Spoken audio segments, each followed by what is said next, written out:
Wabarakatuh. Alhamdulillahirabbil alamin. Wassalatu wassalamu ala asyrafil mursalin. Nabiyyina wa maulana Muhammadin wa ala alihi wa sahbihi ajma'in. Wa ashhadu an la ilaha illallah wahdahu la syarikalah. Wa ashhadu anna Muhammadan abduhu wa rasuluh. Sallallahu alaihi wa ala alihi wa sahbihi wa sallama tasliman katsira. Tsumma amma ba'd.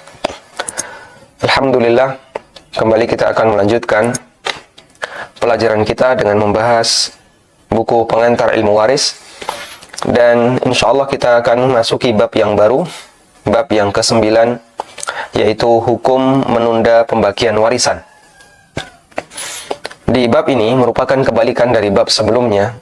Kalau bab sebelumnya adalah membagi harta sebelum meninggal, membagi harta waris sebelum meninggal. Dan insya Allah di bab ini kita akan membahas kebalikannya, yaitu hukum menunda pembagian warisan. Dan ini realita yang lebih sering terjadi di masyarakat ketika mayit sudah meninggal. Ya, namanya mayit pasti sudah meninggal. Ketika pemiliknya sudah meninggal, kemudian dalam tempo yang sangat lama harta warisan dibiarkan. Bahkan sampai bertahun-tahun, bahkan ada yang sampai puluhan tahun, bahkan sampai ganti generasi. Artinya ahli waris yang pertama sudah meninggal dunia. Mayit punya 5 ahli waris. Kemudian 5 ahli waris ini sudah meninggal dunia. Lalu digantikan oleh cucu-cucunya. Cucu pun sebagian sudah ada yang meninggal. Dan warisan belum dibagi. Ketika penundaan itu sampai berlarut-larut, hingga akhirnya menimbulkan sengketa warisan. Dan itu salah satu efek samping ketika warisan tidak segera dibagi. Baik, sekarang kita akan lihat lebih detail bagaimana status hukum menunda pembagian warisan. Sebelumnya kita akan mengulang pelajaran sebelumnya, ya. Pelajaran yang sudah beberapa kali kita bahas. Ada 4 tahapan terkait posisi harta warisan. 4 tahapan terkait posisi harta warisan. Yang pertama, begitu pemilik meninggal, saya pakai ungkapan yang lebih ringkas saja ya. Begitu mayit meninggal, maka harta tersebut masih milik mayit sampai utang mayit dilunasi. Dan kita menggunakan mazhab Malikiyah dalam masalah ini, dan kita nilai ini yang lebih kuat dan lebih mudah untuk dipahami dibandingkan mazhab jumhur. Mazhab jumhur barangkali susah untuk dipahami, pindah hak milik tapi masih bergantung dengan hak orang lain. Baik, kita pakai mazhab Malikiyah yang sebenarnya antara mazhab Malikiyah dengan jumhur tidak begitu jauh, tapi ini lebih mudah dipahami. Sebut saja bahasanya harta mayit belum pindah hak milik alias masih menjadi milik mayit sampai utangnya dilunasi. Ini tahap pertama. Tahap yang kedua, jadi ketika ada orang meninggal dan dia punya utang, maka harta warisannya tidak serta-merta pindah hak milik menjadi milik ahli waris sampai utang mayit lunas, jika mayit punya utang. Tapi kalau mayit tidak punya utang, maka bisa langsung menjadi hak milik ahli waris. Tahap yang kedua adalah pindah hak milik menjadi milik ahli waris, dan itu terhitung sejak utang mayit lunas. Selanjutnya seluruh ahli waris melakukan kongsi kepemilikan atau syirkah amlak terhadap objek transaksi.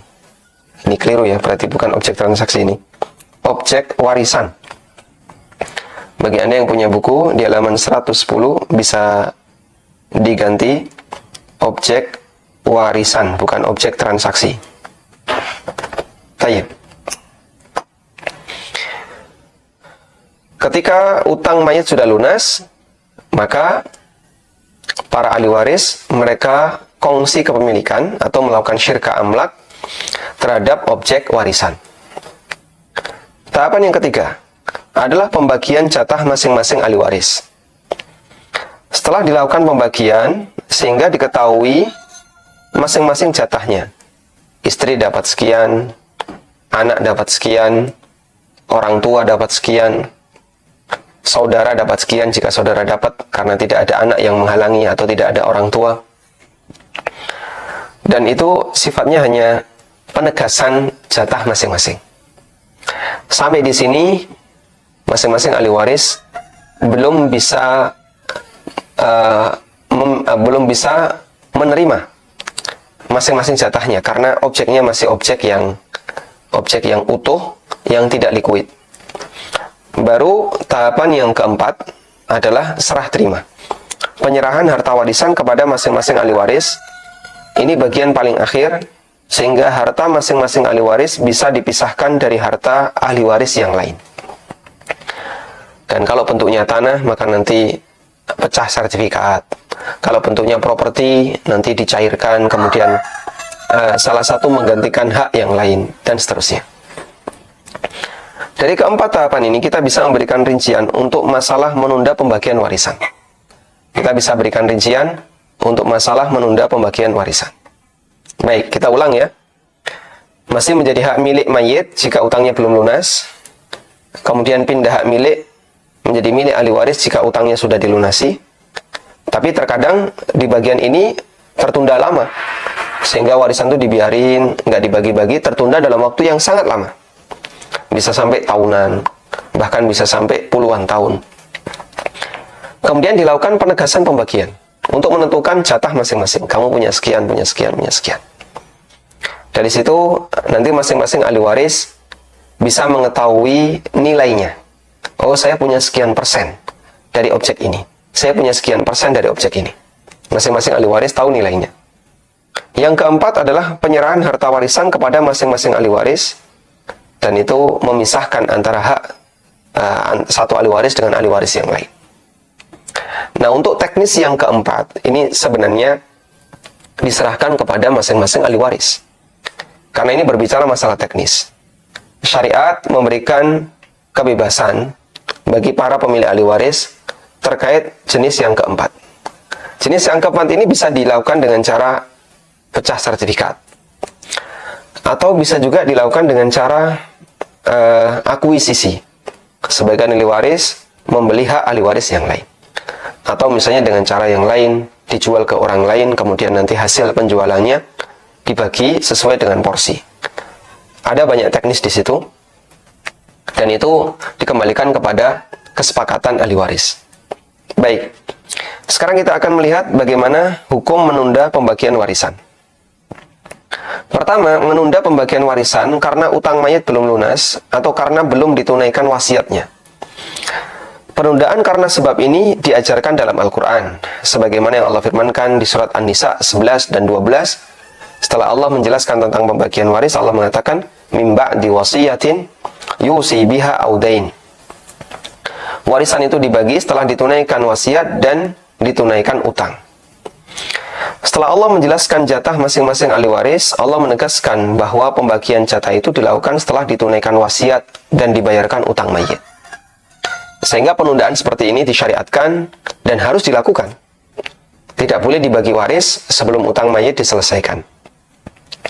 Ketika sahabat Zubair bin Awam radhiyallahu anhu meninggal dunia, dan beliau termasuk di antara sahabat yang mendapatkan janji surga, beliau memiliki utang yang sangat banyak. Sementara putranya Abdullah bin Zubair bertanggung jawab menyelesaikan setelah wafatnya Zubair. Zubair menikah dengan Asma bintu Abu Bakar, dan saat perjalanan hijrah dari Mekah menuju Madinah, Asma melahirkan Abdullah.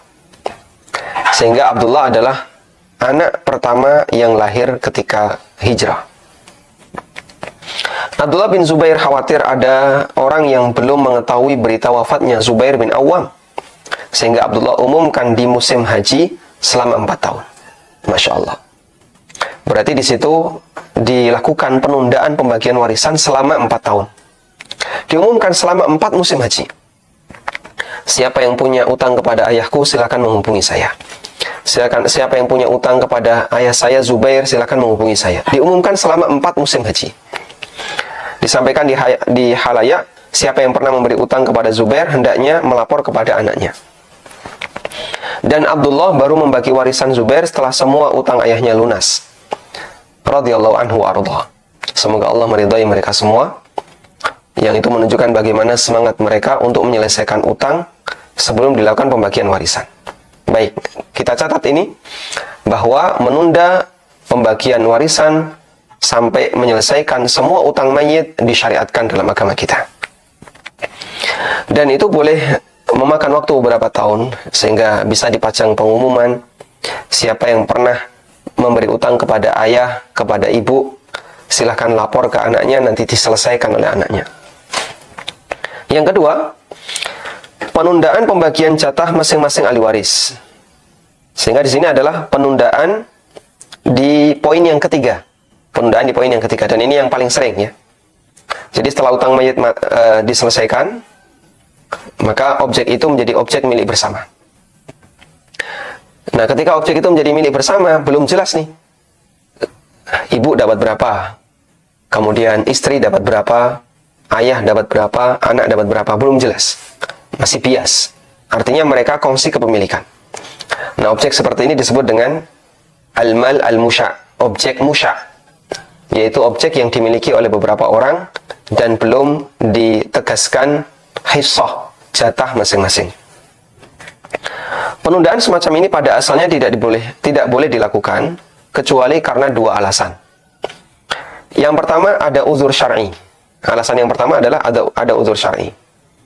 Contoh, ada ahli waris yang statusnya masih menggantung, seperti janin yang masih ada dalam kandungan ibunya, atau banci yang belum jelas jenis kelaminnya. Al-khuntha yang dibahas dalam pembagian warisan adalah al-khuntha, banci yang punya dua jenis kelamin, dan belum bisa ditentukan apakah dia lelaki ataukah perempuan, atau ada salah satu ahli waris yang hilang, sehingga tidak bisa dipastikan apakah dia masih hidup ataukah sudah mati. Ketika kasus ini menyebabkan belum bisa dilakukan pembagian warisan, karena ketika tidak bisa dipastikan jenis kelaminnya, atau tidak bisa dipastikan apakah masih hidup ataukah sudah meninggal, maka jatah masing-masing belum bisa ditentukan. Baik. Termasuk juga keberadaan ahli waris yang hilang dan tidak bisa dipastikan apakah masih hidup ataukah sudah mati, meskipun bisa diselesaikan dengan cara jatahnya disisihkan. Nah, seperti tadi ya, ada seorang lelaki meninggal dan istrinya hamil muda misalnya, sehingga tidak bisa dipastikan ini janin laki atau perempuan. Maka penundaan warisan ditunda, dilakukan penundaan sampai menunggu bayi ini lahir. Hukumnya disyariatkan, dan itulah penundaan yang disebut oleh para ulama penundaan karena alasan syar'i. Hukumnya boleh. Sampai akhirnya ketika bayi ini lahir, nanti bisa diketahui bayi ini laki atau perempuan, sehingga nanti pembagian warisannya bisa dilakukan dengan baik. Karena kalau misalnya ya, mayit ini punya anak perempuan, kemudian anak yang ketiga masih dalam kandungan ibunya. Nah, apakah saudara dapat ataukah tidak? Karena kalau tidak ada anak laki-laki, saudara bisa dapat, sementara tidak ada ayah misalnya, sehingga saudara tidak mahjub dengan keberadaan anak. Nah, maka ditunggu dulu sampai lahir, sehingga tidak bisa dilakukan pembagian warisan lebih cepat. Dalam hal ini mengingat ada satu ahli waris yang belum jelas statusnya. Baik, insya Allah cukup mudah dipahami. Kemudian yang kedua, pembagian porsi warisan, jatah masing-masing ahli waris atas permintaan atau persetujuan seluruh ahli waris. Misalnya ahli waris rela ketika jatah warisannya didiamkan karena mereka semua belum merasa butuh, sehingga mereka tetap melakukan syirka amlak, kongsi kepemilikan terhadap objek warisan. Dan ini juga diperbolehkan selama mereka belum merasa butuh. Di sini saya sebutkan keterangan Syekh Muhammad Mukhtar Asy-Syinkiti. Beliau pernah menjelaskan ketika ditanya tentang menunda pembagian waris, kata beliau, la yajuzu liman yaqumu ala amwalil mauta wa irthihim kal ikhwanil kibar wal a'mam wa nahwihim mimman yalil amwal wat tarikat, la yajuzu lahu ayu akhira qismatal amwali duna wujudi udhrin syar'i aw ridham minal warathah.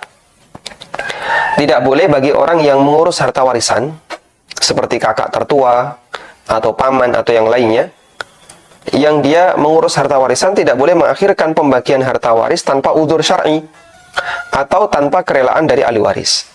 Fa idza radiyal warathatu fahum waridahum wala ba'sa bi ibqa'il mali walau ila sanawatin. Jika semua ahli waris ridha, maka itu hak mereka dan tidak masalah membiarkan harta warisan tanpa dibagi meskipun bertahun-tahun.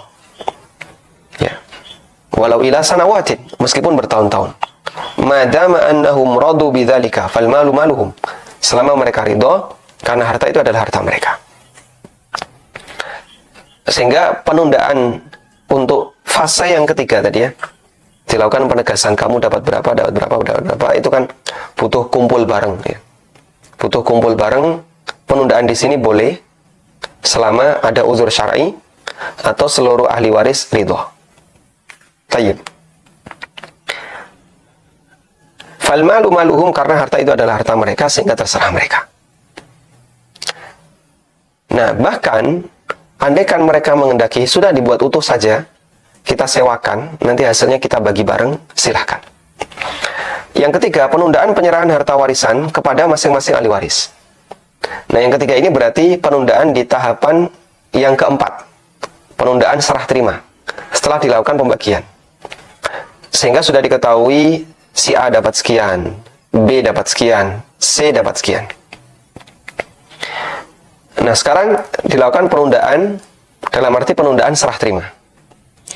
Dan ini yang paling sering terjadi terutama untuk aset yang sulit dicairkan seperti tanah, kebun, rumah, atau properti yang lainnya.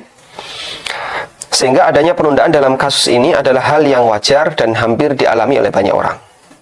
Mengingat keadaan yang tidak mungkin dilakukan percepatan, menunda penyerahan harta waris untuk objek yang berupa aset dibolehkan, dan ini bisa jadi bagian dari uzur syar'i. Dalam fatwa lajnah, pernah ada pertanyaan tentang hukum menunda pembagian waris.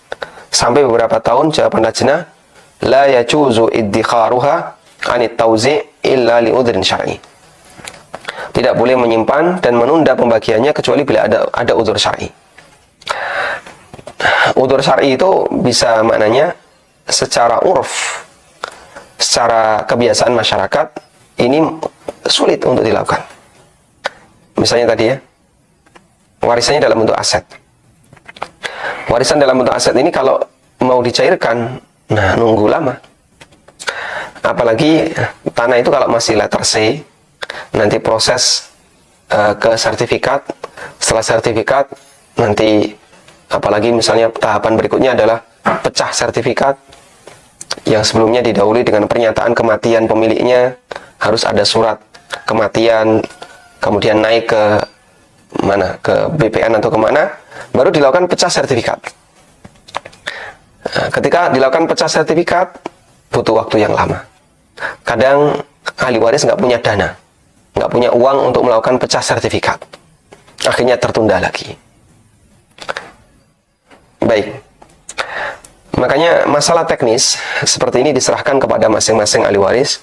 Apakah mau dilakukan akuisisi ataukah dijual ke orang lain sehingga nanti hasilnya bisa dibagi karena liquid.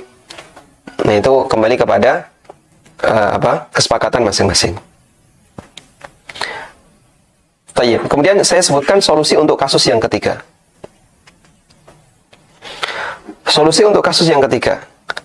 Jika ada sebagian ahli waris yang ingin segera mendapatkan jatahnya karena dia membutuhkan, maka dia bisa menjual jatah warisannya ke saudaranya. Dilakukan akuisisi tadi ya. Misalnya dia mendapatkan jatah 1/5 dari aset berupa rumah, berupa sebuah rumah, wasiat belum ditunaikan.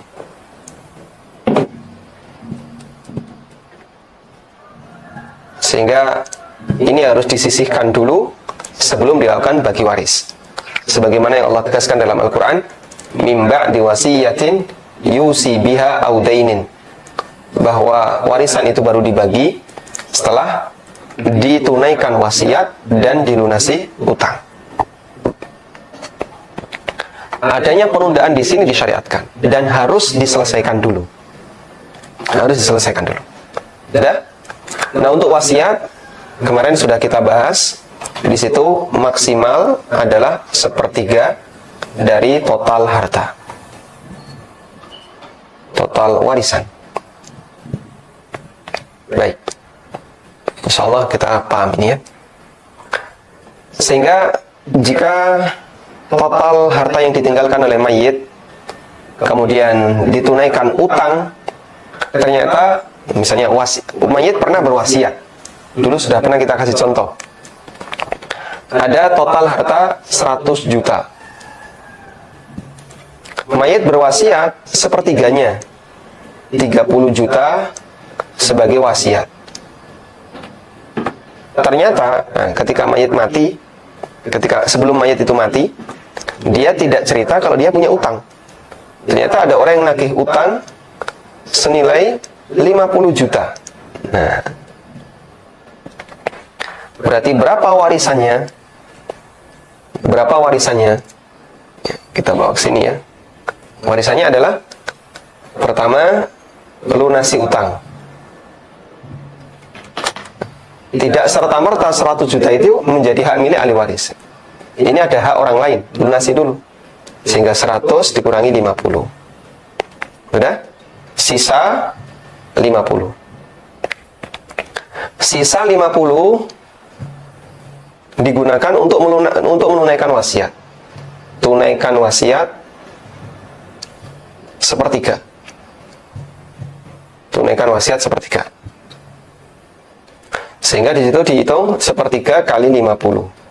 Jangan kali 100, kali 50. Sama dengan berapa? Berapa sepertiga kali 50? 16 ya, 45 atau 17, enggak sampai 16,6. Enggak. 16,67. 16,67 juta. Sehingga dia wasiat 30 juta, maka yang ditunaikan adalah 16,67. Sisanya berapa? Sisanya berapa? Sisa dari 30 juta. Sisanya dari 30 juta. 14,33. Gini ya. Nah, ini menunggu keridhaan dari ahli waris. Ahli waris ridho enggak ini ditunaikan? Karena ini kurang dari ini melebihi dari sepertiga. Dulu kita punya kaidah, wasiat yang lebih dari sepertiga maka menunggu kerelaan ahli waris. Anggap misalnya ahli waris nggak ada yang ridho, berarti ini dihapus. Nah, wasiat yang boleh ditunaikan sekian. Sisa berapa? 33,33. Inilah yang dibagi waris. Ini yang dibagi waris. Baru sisa ini yang pindah jadi hak milik ahli waris. Nah, di tahapan yang kedua, pindah hak milik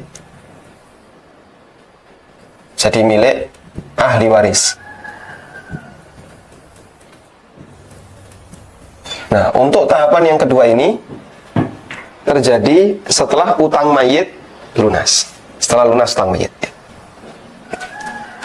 Tapi di tahapan yang kedua ini kadang dibiarkan. Karena mau dilakukan pembagian ke tahapan yang ketiga, yaitu pembagian jatah warisan kepada masing-masing ahli waris. Di posisi ini mereka melakukan syirka amlak. Ini melakukan syirka amlak terjadi, jadi objek warisan adalah objek musyak. Dulu sudah pernah kita jelaskan ya objek musyak. Objek musyak itu objek milik bersama, tapi belum ditegaskan porsi masing-masing. Jadi pokoknya tanah, kemudian pekarangan, sawah, rumah, ini milik sekian ahli waris. Sehingga dia jadi objek musyak. Ya? Dan para ahli waris melakukan syirka amlak. Kongsi kepemilikan. Ini jadi milik bersama. Nah, ini biasanya berlangsung dalam waktu yang lama. Kalau objek warisannya itu tidak produktif, mungkin tidak ada masalah berkelanjutan. Objek warisannya produktif, nah itu yang perlu disegerakan. Musya ini harus segera dipecah agar bisa diketahui masing-masing jatah warisannya. Sehingga dilakukan ini. Nah, dilakukan ini kan biasanya kumpul keluarga. Semua ahli waris dikumpulin, berarti nunggu liburan, ya. Pas Idul Fitri, mereka kumpul, kemudian dijelaskan. Perhitungannya kayak gini, kamu dapat sekian, kamu dapat sekian. Selesai, sudah. Sehingga di sini diketahui, ditegaskan porsi masing-masing. Tegaskan porsi masing-masing. Sudah? Dari sini nanti masing-masing tahu, oh saya dapat seperempat, ini dapat sekian, ini dapat sekian. Setelah ditegaskan porsi masing-masing, mereka tetap masih syirkah amlak. Mereka syirkah amlak. Sehingga, kenapa kok syirkah amlak, Pak? Belum diserah terimakan, belum dipecah. Karena itu konsekuensinya di sini,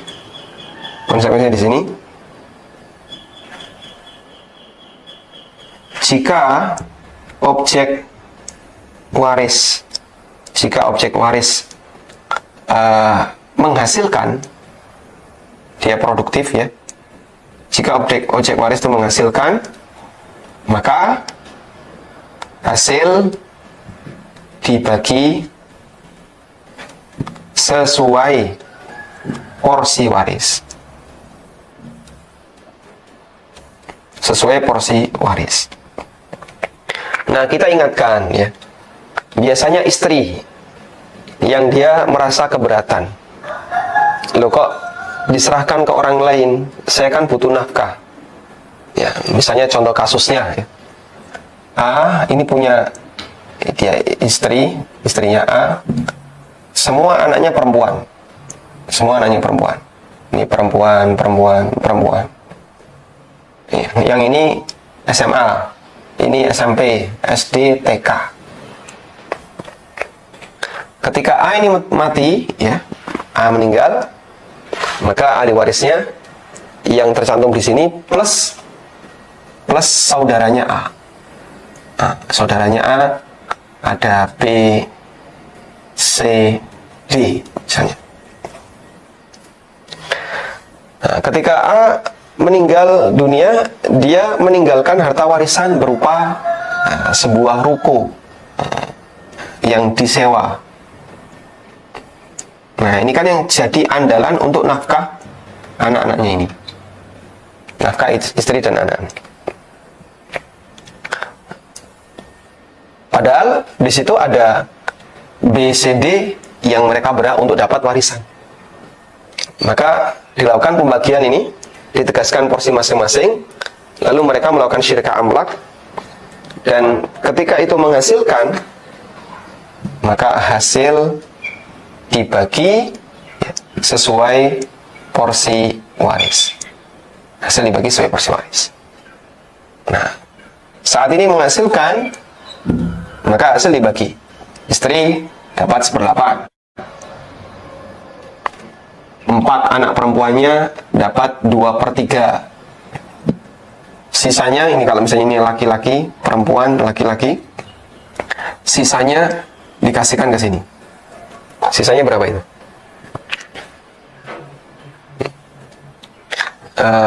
Per 24 ya. 8, 16 plus berapa? 3. Berapa ini? 5/24. Sisanya 5/24. 5/24 diserahkan ke saudara. Sehingga kalau ruko ini menghasilkan, yang boleh diambil oleh keluarga ini hanya 19/24. Jadi total hasil, insya Allah kita akan belajar ini ya, dibagi 24. Lalu keluarga ini dapat 19, sisanya dikasihkan ke ahli waris yang lain, saudara-saudaranya mayit. Kita belum belajar ini detail, ini contoh saja. Nah, saya hanya ingin menegaskan ya, kami ingatkan, tidak boleh bagi istri mayit maupun anak-anaknya ini menghalangi saudaranya ini turut memiliki hasil dari ruko. Ini kan adalah nafkah untuk kami. Ini nafkah untuk anak-anak saya dan anak-anak saya. Anda tidak tidak dihilangkan kepemilikan nafkah itu, cuman ya, ada hak orang lain yang harus ditunaikan. Ada orang lain yang harus ditunaikan, sehingga serahkan kepada yang berhak. Nah, berikan ke mereka. Nah, selanjutnya kalau mereka misalnya, saya kasihan sama anak-anaknya, tak kasihkan kembali, silahkan, boleh. Tapi mereka harus diberitahu dulu dan ditunjukkan bahwasanya Bapak punya jatah di sini, DCB punya jatah di sini. Selanjutnya apakah dia mau menerima atau tidak, terserah mereka. Baik, kita lanjutkan. Tahapan berikutnya, setelah ditegaskan porsi masing-masing, adalah serah terima. Serah terima objek warisan. Nah, ini lebih rumit lagi jika objeknya tidak liquid, tidak cair. Sebenarnya bagian yang melibatkan penjelasan syariat itu hanya sampai di sini. Sampai di sini yang melibatkan ilmu fikih warisan. Sampai di sini. Sampai pada pembagian jatah warisan. Sedangkan bagian ini dikembalikan kepada persetujuan masing-masing. Jadi ini sifatnya lebih bersifat teknis. Lebih bersifat teknis. Karena lebih bersifat teknis, maka dikembalikan kepada kesepakatan. Dikembalikan ke kesepakatan. Ada banyak pilihan. Pilihannya apa? Tadi kita sebutkan. Bisa akuisisi. Sehingga sebagian ahli waris mengakuisisi hak ahli waris yang lain. Bisa juga pilihan yang kedua adalah dengan cara dipecah sertifikat. Nah, meskipun proses ini lebih lama. Ada juga dengan cara dijual ke orang lain. Dijual ke orang lain. Ya, meskipun dijual ke orang lain, itu juga prosesnya lama. Nah, seperti itu Anda konsultasikan ke notaris yang lebih paham. Ya, misalnya mau dijual ke orang lain, sertifikat masih atas nama mayit. Dijual ke orang lain, oh tidak bisa, karena orangnya sudah mati. Ini harus turun waris dulu, pecah dulu. Waduh, repot ya. Makanya Anda konsultasikan ke notaris, insya Allah notaris nanti yang akan lebih paham dalam ngurusi seperti ini, caranya gimana biar bisa lebih cepat. Nah, untuk posisi yang keempat ini, jika memang di sana tidak memungkinkan dilakukan percepatan, maka mohon kerelaan bagi sebagian ahli waris yang butuh agar menunda. Ya namanya juga objek yang utuh ya, objek yang dia tidak liquid. Kalau Anda ingin cepat, ya sementara kakaknya misalnya nggak bisa akuisisi, saudaranya mau beli, dia nggak punya duit, mau dipecah sertifikat, nggak ada dana untuk mecah sertifikat. Kalau mau cepat, ya susah. Karena itu yang posisi ini terkadang menunda waktu yang lama. Ya, tadi ada beberapa pilihan ya, bisa akuisisi, atau bisa juga misalnya pecah sertifikat, atau dijual ke orang lain.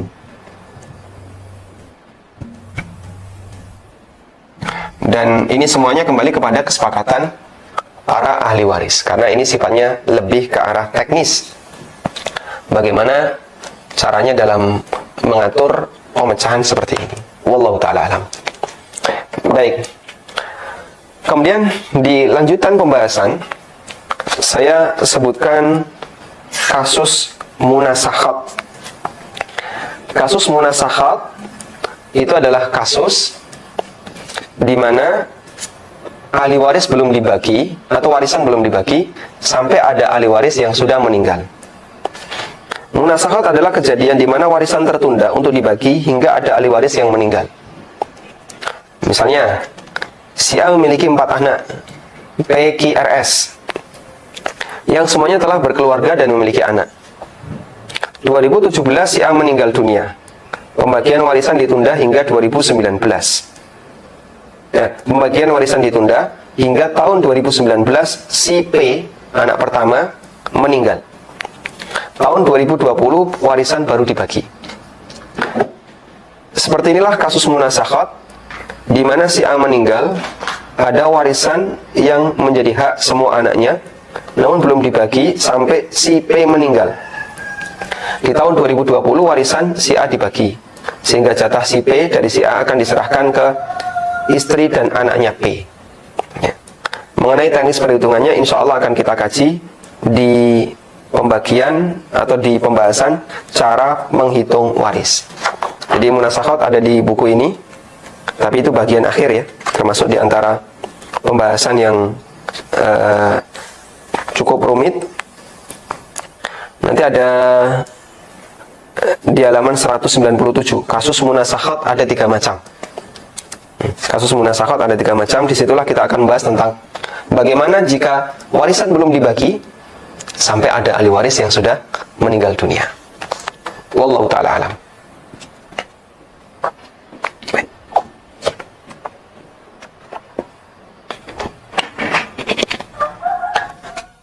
Selanjutnya, saya ingin menambahkan sedikit tentang pertanyaan kemarin ya. Pertanyaan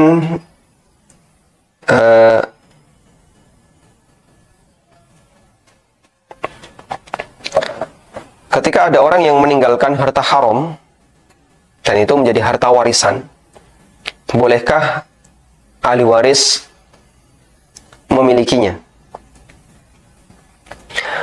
Ulama berbeda pendapat dalam masalah ini. Ulama berbeda pendapat terkait warisan yang statusnya haram. Apakah boleh ahli waris memilikinya? Pendapat yang pertama, annahu la yahillu lil kasib wala li ghairihi. Tidak boleh, tidak halal harta seperti ini, baik bagi mayit dulu ketika masih hidup maupun bagi orang lain yang mendapatkan dengan cara yang halal, seperti dengan cara hibah atau dengan cara warisan. Wa hadha huwa qaulul jumhur minal Hanafiyah wasy-Syafi'iyah wal Hanabilah wa aftat bihi lajnah daimah. Dan ini merupakan pendapat jumhur ulama. Di kalangan jumhur di sini saya maksud adalah, yang dimaksud adalah Hanafiyah, Syafi'iyah, Hambali, dan ini yang difatwakan oleh lajnah daimah. Ini pendapat yang pertama. Ada orang yang kerja di bank, hartanya haram, lalu dia meninggalkan warisan. Dia mati meninggalkan warisan. Apakah boleh ahli waris yang tahu kalau bapaknya ini dulu adalah kerja di bank mengambil harta warisan itu? Menurut pendapat jumhur, hukumnya dilarang. Watsani, pendapat yang kedua, annahu yahillu li ghairil kasib idza intaqala ilaihi biwajhin mubah kal irthi wal hibah wa nahwi dzalik. Halal bagi selain pelaku, bagi selain mayit atau bagi selain orang yang mendapatkannya. Orang bekerja di bank, kemudian dia dapat harta, lalu diserahkan ke orang lain dalam bentuk hibah, atau dia mati sehingga jadi warisan bagi keluarganya. Maka halal bagi yang lain idzan taqala ilaihi biwajhin mubah, apabila harta itu pindah hak milik kepada orang lain dengan cara yang mubah. Seperti yang dimaksud dengan cara yang mubah adalah seperti dengan cara warisan atau dengan cara hibah atau yang lainnya.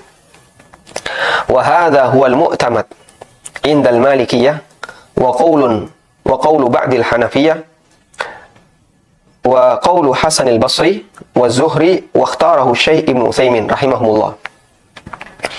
Dan ini merupakan pendapat Malikiyah yang menjadi sandaran, pendapat mu'tamad dalam Malikiyah. Dan ini salah satu pendapat dalam Hanafiyah, pendapat Hasan al-Basri, pendapat Az-Zuhri, dan pendapat yang dipilih oleh Syekh Muhammad bin Shalih al-Utsaimin rahimahumullah jami'. Wallahu alam. Dan pendapat ini dilandasi oleh fatwa yang disampaikan oleh Ibnu Mas'ud radhiyallahu anhu. Ibnu Mas'ud pernah ditanya, ada orang yang mendapatkan harta riba, kemudian dia kasihkan ke orang lain sebagai bentuk hibah. Apakah diperbolehkan? Jawaban Ibnu Mas'ud, lakal hana wa alaihil ana. Lakal hana'u wa alaihil ana'u. Kamu berhak untuk menikmatinya. Wa alaihil ana, tapi yang nanggung dosa adalah dia. Sehingga sama halnya ketika mayit meninggalkan harta dari hasil yang haram, maka anak-anaknya boleh memilikinya. Lakal hana'u wa alaihil ana. Kamu berhak untuk memilikinya sebagai harta warisan. Wa alaihil ana, tapi yang menanggung dosanya adalah si mayit. Tayyib. Dan ini juga yang difatwakan oleh Syekh Dr. Muhammad Utsman Al-Khamis hafizahullah ta'ala ketika beliau ditanya tentang masalah warisan yang statusnya haram, dan beliau mengutip jawaban Ibnu Mas'ud yang tadi kita sampaikan. Namun di sini perlu ditegaskan ulang terkait posisi harta haramnya. Harta haram karena cara mendapatkannya itu ada dua, didapatkan dengan cara zalim dan didapatkan dengan cara saling ridha. Untuk harta haram yang didapatkan dengan cara zalim, haram bagi siapapun untuk mengambilnya. Haram bagi ahli warisnya untuk memilikinya, bagi orang yang dikasih hibah untuk menerimanya, jika dia tahu ini adalah hasil dari suatu yang zalim. Misalnya apa, Pak? Harta waris yang ditinggalkan oleh pemiliknya dari hasil korupsi, dan itu zalim. Nggak boleh bagi anak-anaknya untuk mengambilnya. Wajib dia kembalikan ke negara. Bapak dulu korupsi sekian dan tidak ketangkap KPK sampai mati, maka saya sebagai anaknya yang tahu proses bagaimana Bapak mendapatkan harta ini, saya kembalikan. Anda kembalikan. Ya. Nilainya sekian, kembalikan. Baik, ini yang pertama. Yang kedua, harta haram yang didapatkan dengan cara saling ridho. Jika mayit tidak tahu kalau statusnya adalah sesuatu yang haram, maka halal baginya dan nanti boleh diwariskan. Tapi kalau mayit tahu tapi dia tetap mengambil, maka apakah ahli waris berhak untuk mengambil warisan itu? Khilaf di antara ulama. Jumhur melarang, sementara Malikiyah, salah satu pendapat dalam mazhab Hanafi, juga pendapat Az-Zuhri, Hasan Al-Basri, serta Imam Ibn Utsaimin, boleh untuk mengambilnya.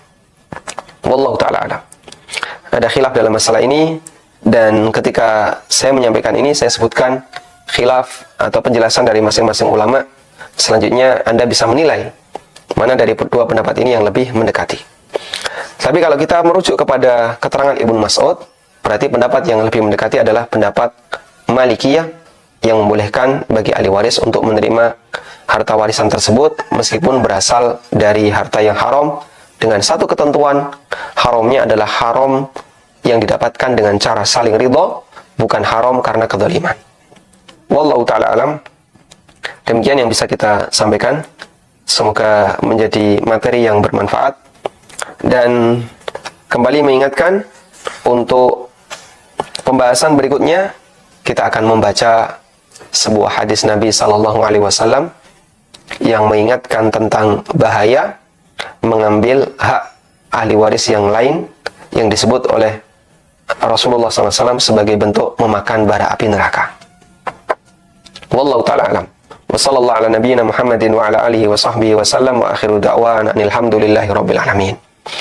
Baik, selanjutnya kami persilahkan bagi Anda yang bergabung, kita angkat pertanyaan melalui telepon. Silahkan. Bismillah, Assalamualaikum Ustaz. Waalaikumsalam warahmatullahi. Izin bertanya, bagaimana mengenai harta waris, bagaimana misal jika seorang suami meninggalkan satu istri dan 3 anak perempuan, yang ditinggalkan adalah satu rumah yang ditempatin dan satu kendaraan berbentuk mobil dan satu motor. Nah, apakah rumah tersebut juga harus dibagi dengan saudara-saudaranya suami? Maksudnya harus dijual semua rumah beserta kendaraan tersebut lalu dibagikan setelah dibagikan kepada istri dan kepada anak-anak, apakah harus dibagi dengan saudaranya suami juga, karena memang rumahnya hanya itu aja yang untuk menjadi tempat tinggal. Nah, yang kedua, misal bapak, saya punya seorang bapak sudah bercerai dengan ibu, lalu menikah kembali dengan istri yang baru. Bapak saya memiliki 2 anak perempuan. Bapak saya hanya punya harta 1 rumah, tapi rumah tersebut sudah direnovasi dengan menggunakan harta istrinya. Nah, jika bapak saya misal meninggal, tapi sertifikatnya sudah nama atas istrinya yang baru tersebut. Nah, jika sudah meninggal, bagaimana hukumnya gitu kan? Seperti itu, Ustaz. Baik. Itu aja yang saya inginkan, Ustaz. Syukran. Assalamualaikum warahmatullahi wabarakatuh. Waalaikumsalam warahmatullahi wabarakatuh. Baik, untuk kasus yang pertama, betul sekali, saudara mayit dalam hal ini berhak untuk mendapatkan sebagian harta warisan dari suami ibu, ya, dari suami Anda. Karena di posisi ini tidak ada anak laki-laki. Seorang istri, ya, ahli warisnya adalah seorang istri dan 3 anak perempuan. Berarti tidak ada anak laki-laki, artinya saudara mayit tidak terhalangi untuk mendapatkan jatah warisan jika di sana tidak ada bapak. Kalau ada bapak, saudara mayit nggak dapat. Tapi kalau tidak ada bapak, saudara mayit dapat. Porsinya, istri dapat 1/8, 3 putri mendapatkan 2/3. Sisanya 5/24 diserahkan ke saudara. Ini saya pakai asumsi tidak ada bapak. Tidak ada bapak, tidak ada ibu. Artinya bapak ibu sang suami sudah meninggal. Karena tidak ada bapak ibu, maka saudara dapat, yaitu 5/24. Diserahkan ke semua saudara mayit dengan perbandingan 2/1. Laki-laki mendapatkan 2, perempuan dapat 1. Baik. Nah, masalah teknis, di situ kan bentuknya motor, mobil, kemudian 1 rumah. Masalah teknis pembagiannya kembali kepada kesepakatan. Yang jelas, di posisi ini, istri dan anak-anak, dia sedang menguasai harta itu. Dia sedang menguasai harta itu. Padahal ada hak orang lain, yaitu saudara-saudara mayit. Maka mohon, yang berada di posisi sedang menguasai, segera menyampaikan kepada ahli waris yang lain, saudara-saudara mayit. Kadang dia merasa nggak nyaman. Nggak enak, saya mau minta. Karena ya ada anak-anaknya, ada misalnya di antara anak-anaknya itu bahkan masih kecil, ada yatim, nggak enak mau minta. Tapi wali yang ngurusi harta warisan dalam hal ini adalah istri, segera sampaikan kepada saudara-saudara mayit. Segera sampaikan, kalian sebenarnya punya jatah sekian, 5/24. Dan 5/24 dari total harta yang ditinggalkan oleh suami itu bernilai sekian. Berarti kalian punya hak rumah ini sekian persen. Baik. Terus minta izin. Boleh nggak saya minta izin untuk tetap menempati rumah ini bersama anak-anak? Ya. Sampai kami bisa misalnya mengakuisisi dengan cara dicicil. Jatah kalian nanti saya beli dengan cara nyicil. Kalau itu bisa dilakukan dan saudara-saudara setuju, walhamdulillah. Itu solusi yang terbaik. Sehingga jangan dibuat diam-diam, ya. Diam-diam. Mereka nggak perlu tahu. Ya. Sampai kadang ada komentar. Ini kemarin ada salah satu jamaah yang datang ke studio. Ya. Karena tetangga, ya. Jamaah tetangga datang ke studio. Jadi ada orang yang dia tuh nggak mau ngasih ke saudara mayit. Padahal dia nggak punya anak laki-laki. Kemudian setelah diterangkan, dia mengatakan, kita nggak perlu memberitahu mereka, ini urusan keluarga kami. Enggak, ini pembagian secara islami kayak gini. Karena kan beragama Islam, mayit beragama Islam, keluarganya muslim. Masya Allah, sampai keluar komentar. Yang komentar itu berbahaya sebenarnya. Komentar ini lebih berbahaya dibandingkan nggak dapat warisan. Apa komentarnya? Hukum Islam itu sama seperti hukum Batak, merugikan perempuan. Subhanallah. Subhanallah, hati-hati dengan komentar ini. Jangan sampai ngomong hukum Islam merugikan perempuan. Karena itu sama dengan protes dengan hukum Allah Ta'ala. Dan itu bahaya. Mana mungkin Allah bersikap tidak adil. Padahal dia Innallaha ya'murukum bil adli wal ihsan. Allah hanya memerintahkan yang adil-adil saja. Dan nggak ada hukum Allah yang nggak adil. Sehingga jangan sampai keluar kalimat seperti ini, jamaah. Mengkritik syariat itu bahaya besar. Lebih berbahaya dibandingkan ketika orang nggak dapat warisan. Apakah hanya gara-gara masalah harta? Kemudian sampai orang itu mengorbankan imannya, mengkritik syariatnya, mengkritik hukum Allah Subhanahu wa Ta'ala, sampai menyebut hukum Allah merugikan orang lain. Subhanallah, mana ada hukum Allah yang merugikan orang lain? Hukum Allah Ta'ala menempatkan sesuai dengan porsinya, dan itu keadilan. Tidak ada yang merugikan orang lain. Maka jangan sampai muncul komentar seperti ini. Hati-hati dengan lisan. Anda bisa jadi merasa tidak nyaman, kenapa kok saya dapat sedikit? Dan tidak nyaman karena dia di posisi kayaknya kok saya dapat sedikit. Itu kita bisa toleransi dari sisi itu kan bawaan perasaan. Tapi kalau sampai keluar kritikan, nggak sabar kemudian diucapkan, terhitung sebagai perbuatan dosa. Terhitung sebagai perbuatan dosa. Sehingga sebagaimana orang dapat musibah, kalau dia merasa nggak nyaman, tapi dia tahan, bersabar, dia tahan, insya Allah dapat pahala. Namun kalau sampai keluar kalimat gak ridho, Allah nggak adil dengan musibah ini, dosa. Ini dosa. Makanya sabar ketika dapat musibah itu wajib. Karena pilihannya jika tidak sabar berdosa. Karena itulah bagi misalnya bagi wanita, ibu-ibu yang dia merasa nggak nyaman, kenapa kok jatah saya lebih sedikit, hak saya kok lari ke yang lain. Anda merasa nggak nyaman, tapi Anda tahan dan bersabar, berusaha untuk ridho terhadap hukum itu, insya Allah berpahala. Melawan hawa nafsu, menundukkan hawa nafsu agar mau untuk taat dan tunduk kepada hukum Allah Subhanahu wa Ta'ala. Ya. Tegakkan hukum Allah itu dalam rumah tangga kita semampu yang bisa kita lakukan dengan cara tadi ya. Kalau ada ketetapan syariat yang bunyinya demikian, sami'na wa ata'na, kita dengar dan kita taati, kita terima, meskipun bisa jadi kondisi perasaan gak nyaman, tapi dia paksakan hawa nafsunya untuk mau menerimanya. Prinsip-prinsip seperti ini jamaah lebih penting untuk diketahui lebih awal daripada mempelajari perhitungan warisan. Karena kalau ini saja dia nggak mau menerima, perhitungan itu nggak ada gunanya. Makanya kita kasih mukaddimah lebih awal di bab yang ke-10. Awas menelan bara api neraka tanpa sadar. Saya sebutkan di halaman 115. Awas menelan bara neraka tanpa sadar, yaitu ngerebut warisan orang lain, hak orang lain, dan dia tidak ngasihkan harta itu.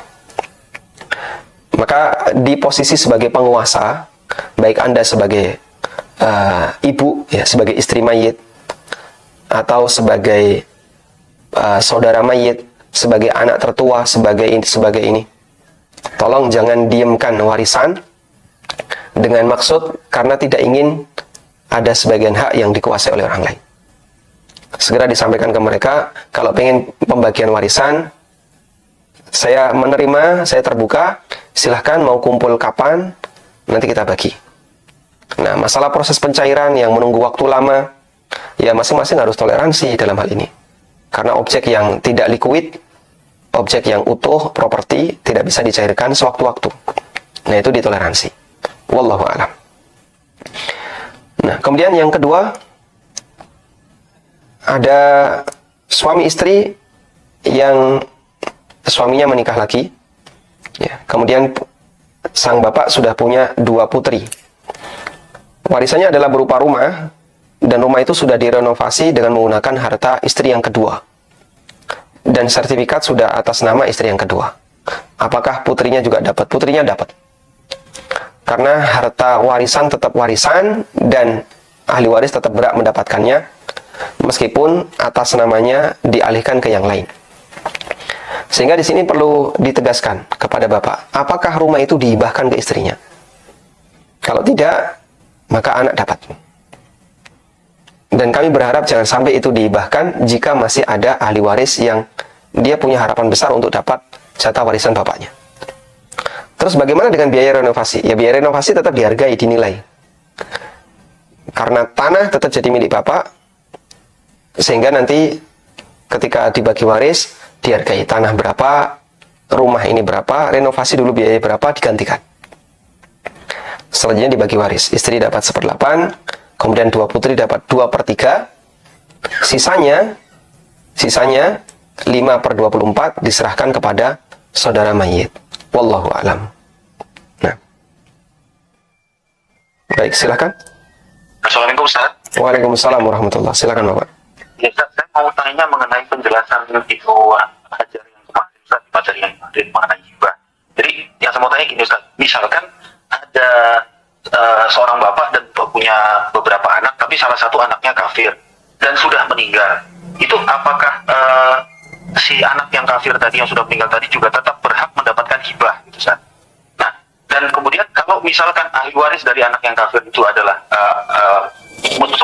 seorang muslim, itu bagaimana cara pemberinya? Apakah bisa gitu diwariskan ke anaknya yang muslim tadi gitu Ustaz? Itu yang pertama Ustaz. Yang kedua gini Ustaz, mau tanya kalau misalkan ada bayi yang keguguran sebelum lahir tapi sudah cukup tua gitu, misalkan sampai 8 bulan gitu, itu apakah juga secara hibah dia juga berhak mendapatkan gitu Ustaz? Mungkin itu aja Ustaz. Jazakallahu khairan, barakallahu fikum. Wa jazakumullah khairan. Masya Allah. Baik. Ini tentang masalah hibah ya. Hibah itu bebas Bapak Ibu. Hibah itu bebas, mau dikasihkan siapapun terserah, muslim maupun kafir. Bahkan bisa dikasihkan kepada anak keturunan atau cucu keturunan dari anak yang sudah meninggal. Maka kalau Bapak bertanya, bisakah dikasihkan kepada orang kafir? Wallahu ta'ala alam, jawabannya untuk orang kafirnya bisa. Sekarang orang kafirnya sudah meninggal, bisa nggak? Yang kami pahami tidak ada bedanya, karena dalam hal ini adalah hibah dan nanti diserahkan kepada anaknya yang kafir ini, sehingga insya Allah tidak masalah jika hibah itu diserahkan kepada anak yang kafir tadi, tapi nanti diserahkan kepada cucunya, apalagi cucunya adalah seorang muslim, insya Allah tidak masalah. Kemudian kalau janin, bisa nggak dia diberi hibah? Janin bisa diberi hibah karena dia punya ahliyah. Ahliyah adalah kelayakan untuk memiliki, sehingga sebagaimana dia bisa mendapatkan warisan, dia juga bisa mendapatkan hibah. Baik, cuman yang jadi masalah sekarang, janin ini keguguran. Apakah janin yang keguguran bisa menerima hibah?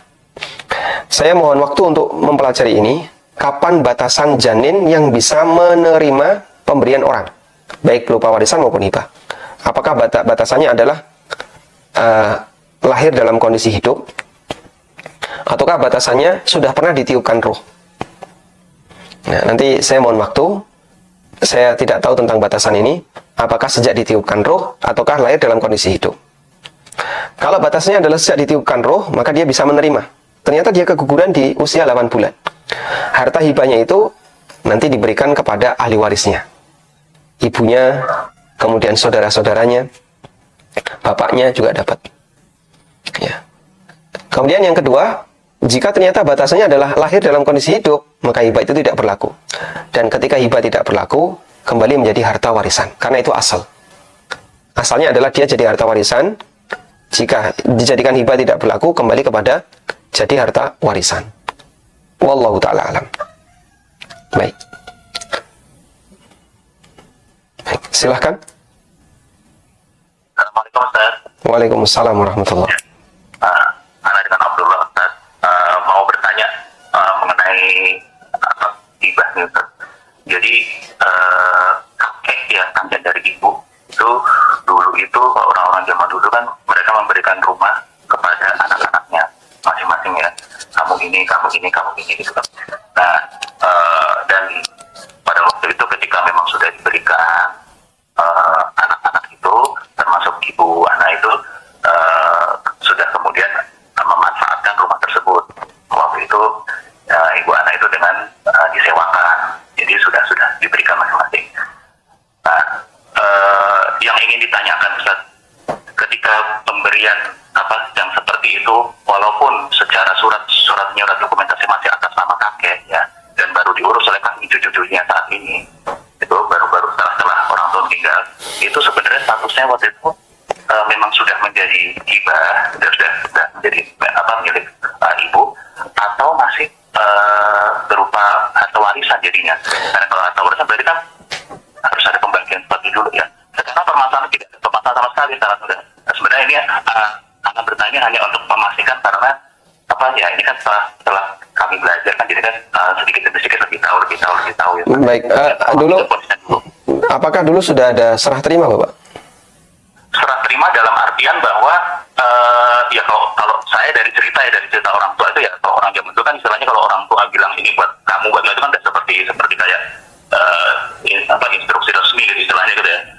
Dan semua dan memang yang lainnya pun diberikan dan termasuk dimanfaatkan masing-masing pada waktu itu gitu. Saat Bapak Permasalahannya hanya di administrasi surat menyurat saja yang baru sekarang karena balik nama sekarang gitu maksudnya. Baik, saat mayat masih hidup, apakah masing-masing anak sudah diizinkan untuk memilikinya? Dalam arti silakan kamu jual silahkan, kamu mau tempati silahkan. Apakah sudah ada izin seperti itu? Pada waktu itu ya sudah, karena memang seperti tadi yang disampaikan masing-masing anak pun sudah kemudian sudah memanfaatkan pada waktu itu gitu. Baik, insya Allah berarti sudah serah terima. Kalau sudah serah terima, sah jadi hibah, Pak. Oh, ya sudah gitu. Baik, alhamdulillah. Baik, itu aja saya yang mau ditanyakan. Ya udah kalau Jazakallahu khairan. Assalamualaikum. Waalaikumsalam warahmatullahi. Jadi kata kuncinya ketika hibah itu diserahkan dalam posisi pemiliknya masih hidup, sehat walafiat, dan masing-masing anak sudah memiliki secara independen, tidak ada sangkut paut dengan anak yang lain, sah sebagai hibah. Dan besaran hibah kemarin kita sampaikan, ulama mensyaratkan harus sama. Jika tidak, maka yang mendapatkan hibah lebih sedikit harus digantikan oleh dia yang mendapatkan hibah lebih banyak. Wallahu a'lam. Baik, silahkan. Silahkan. Begini. Mohon dikecilkan volume televisinya. Iya. Sekitar 7 tahun yang lalu kan bapak saya meninggal. Cuma pembagiannya sampai saat ini belum selesai. Dan kemarin kita kumpul semua. Waktu bapak saya meninggal itu ada anak pertama laki-laki yang sudah meninggal duluan. Terus kami yang masih ada ini cuma saya dan kakak saya. Kakak perempuan saya itu meninggal setelah bapak saya meninggal tapi mempunyai anak. Terus kami kemukakan kalau anak dari kakak saya laki-laki yang duluan meninggal itu tidak mendapat jatah warisan, tapi mungkin kami akan memberikan hadiah gitu. Tapi mereka nggak mau, mereka minta 1 jatah. Itu gimana Ustaz? Baik. Terus yang kedua Ustaz, ini udah lama sih. Jadi kakak perempuan saya itu yang sudah meninggal sekarang itu dulu kan punya mobil, jadi diserahkan ke kakak laki-laki saya itu yang kakak laki-laki saya yang sekarang masih hidup. Mobilnya itu buat dirental, tapi sama kakak saya itu dia nggak tahu dikemanai mobilnya, dia nggak jelas. Akhirnya mobil itu hilang. Terus kasus nggak tahu kemana, DPKB mobil itu dihutangkan ke leasing gitu. Akhirnya orang leasing mencari mobil itu kemana-mana dan ketemulah di Karawang, ternyata mobilnya itu digadekan gitu. Akhirnya orang yang di Karawang itu mencari alamat kakak perempuan saya, minta ini gimana, akhirnya diselesaikan, mobilnya diambil, itu pakai uang saya gitu. Terus waktu itu saya udah nggak punya uang, akhirnya saya mau jual aja itu mobilnya. Tapi qadarullah pas waktu dirental lagi mobilnya juga nggak kembali sampai sekarang. Terus saya kemarin minta ke kakak laki-laki yang menghilangkan mobil itu untuk diganti seharga mobilnya yang waktu itu saya tawarkan. Terus mau saya bagi sama kakak perempuan saya separuhan gitu, biar nggak rugi banget kakak saya itu. Tapi kakak saya menolak, kakak saya yang menghilangkan mobil itu dengan alasan dia hanya mau mengganti sekian. Itu gimana Ustaz? Masya Allah ya. Iya Ustaz, saya jadi rumit. Sementara saudara-saudara saya itu nggak ada yang mengenal sunnah. Jadi mereka tuh kalau yang untung diterima, kalau yang merugikan mereka nggak menerima gitu. Masya Allah. Baik. Syukuran Ustaz. Jazakallahu khairan. Jazakallahu khairan. Waalaikumsalam warahmatullahi wabarakatuh. Ini masail murakkabah ya, permasalahan yang bertingkat-tingkat. Ya, wallahu taala alam, mungkin posisi saya tidak bisa menjelaskan semuanya, dan saya kira penjelasan seperti ini kalau Anda bawa ke mereka pun mungkin mereka juga belum tentu bisa menerima, apalagi mereka bukan tipe orang yang mau menerima hukum. Tipenya kalau untung mau diterima, kalau merugikan nggak mau tanggung jawab. Subhanallah. Baik, seperti yang Allah sebutkan di surat Al-Mutaffifin, ya, wailul lil mutaffifin, celakalah para orang yang punya karakter tatfif. Kalau urusan menagih hak, rajin dia. Tapi urusan menunaikan kewajiban, dia sukanya menghindar. Allah Subhanahu wa taala ingatkan, ala yadhunnu ulaika annahum mab'utsun. Tidakkah mereka yakin kalau nanti mereka akan dibangkitkan oleh Allah? Makanya kami ingatkan kepada kaum muslimin, hati-hati dengan keseimbangan hak dan kewajiban. Jangan sampai kita menjadi orang yang semangat menuntut hak, tapi malas dalam menunaikan kewajiban. Karena Allah mencela tipe manusia seperti ini, dan Allah sebut sebagai al-mutaffif. Baik, mungkin yang bisa kami sarankan, ibu bisa menghubungi orang yang kira-kira dihormati oleh semua kakak-kakak ibu, baik kakak perempuan maupun kakak laki-laki. Nah, dengan cara seperti itu, nanti silakan duduk bareng, kemudian selesaikan kasus dulu, ya, terkait posisi mobil. Selanjutnya yang kedua baru menyelesaikan warisan.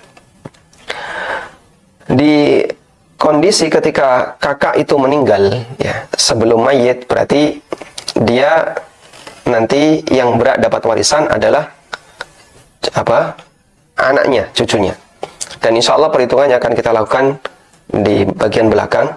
Jika tidak ada anak laki-laki, karena tadi kan anaknya ada 3, perempuan, laki-laki 1. Laki-laki ini sudah meninggal sebelum mayit, dan laki-laki ini punya anak, maka tidak ada penghalang bagi anaknya, karena di sini tidak ada paman, ya, tidak ada anak laki-laki yang lain, sehingga insya Allah anak laki-laki ini dapat, tapi dengan perhitungan yang berbeda. Dan insya Allah akan kita bahas ketika kita sudah mempelajari bab yang ke-23, ya. Di bab 23 nanti ada daftar ahli waris, baik laki maupun perempuan, baru kita masuk ke cara menghitung waris. Mohon untuk bersabar, semoga nanti Allah Subhanahu wa taala mudahkan. Wallahu a'lam. Baik, coba kita baca satu pertanyaan dari WA.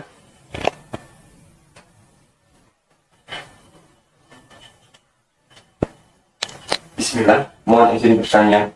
Bagaimana jika kedua orang tua sudah meninggal dunia, namun hingga saat ini masalah harta peninggalan seperti rumah dan tanah belum dibagikan atau diwariskan, dan rumah maupun tanah tersebut masih atas nama orang tua yang meninggal? Apakah hal tersebut harus dibagikan segera atau dibiarkan saja ditempati cucu-cucunya? Ini sama dengan mengulang penjelasan kita dari awal, ya, pertanyaan ini. Anda pahami yang tahapan-tahapan tadi, itulah jawabannya.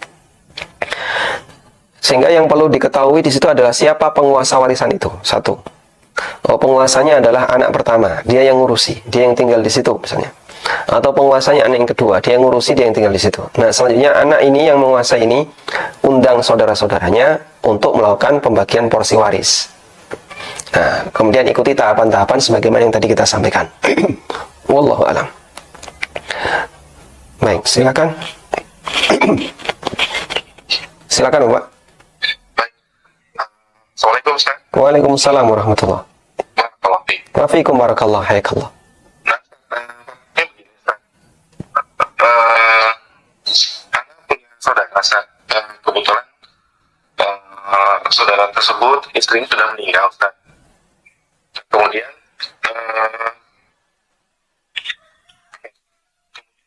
istri tersebut meninggalkan harta pribadi sebesar 350 juta. Dan anaknya itu cuma 1, Ustaz. Anaknya itu hanya 1. Nah, itu bagaimana dengan pembagian warisannya, ya, Ustaz? Laki atau perempuan? Halo? Anaknya laki atau perempuan? Anaknya perempuan, Ustaz. Baik. Anaknya perempuan hanya 1. Nah, kemudian saat ini suaminya masih ada. Kemudian suaminya masih punya ibu kandung. Dan suaminya ada kakak kandung dan adik kandung. Baik, yang lebih penting Dan untuk istrinya masih ada ibu kandung juga dan ada kakak perempuan. Jadi, Ustaz. Baik. Nah, itu pembagiannya seperti apa, Ustaz?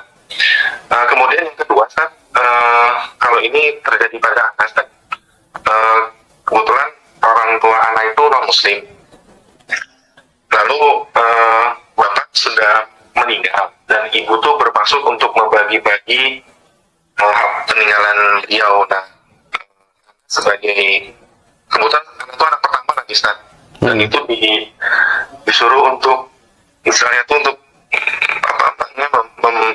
membagi-bagi itu, Ustaz. Apakah boleh anak menggunakan cara syariat kita, jadi pembagian kita penerima, tapi cara membaginya bisa dengan syariat kita. Dan saya mohon, Ustaz, mohon doa dari ibu Mendapat hidayah.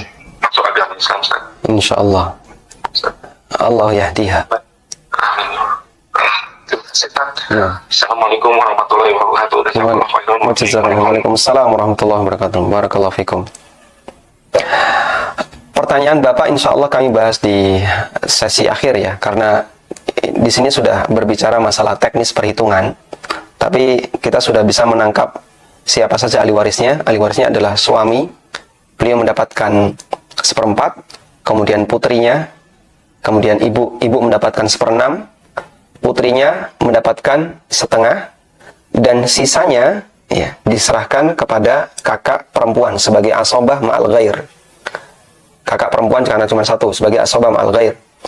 Insya Allah nanti kita akan bahas itu di pertemuan bagian akhir setelah kita belajar tentang tabel warisan.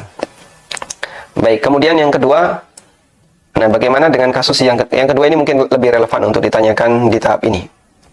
Orang tua non muslim, kemudian sang ibu meminta Anda untuk bagi waris. Pertama, posisi Anda karena beda agama dengan orang tua, Anda tidak berhak mendapatkan warisan. Dan nanti bisa disampaikan ke ibu, saya nggak dapat karena saya dengan bapak beda agama. Kok nanti saudara Anda ngasih ke Anda secara sukarela, atau ibu ngasih ke Anda secara sukarela, silakan diterima. Silakan diterima. Kemudian, bolehkah membaginya berdasarkan hukum Allah? Jawabannya pada asalnya memang harus berdasarkan hukum Allah. Karena hukum Allah itu berlaku bagi muslim maupun kafir, meskipun mereka tidak mau menyembah Allah. Sehingga kalau Anda di posisi sebagai yang ngatur ini, silakan bagi berdasarkan hukum Allah. Namun kalau mereka tidak menerima, misalnya saudara Anda ada yang laki-laki, ada yang perempuan, terus Anda bagi, ibu dapat 1/8. Kemudian adik Anda yang laki-laki dapat sekian, adik Anda yang perempuan dapat sekian, yang itu perbandingannya 2/1. Kok mereka protes?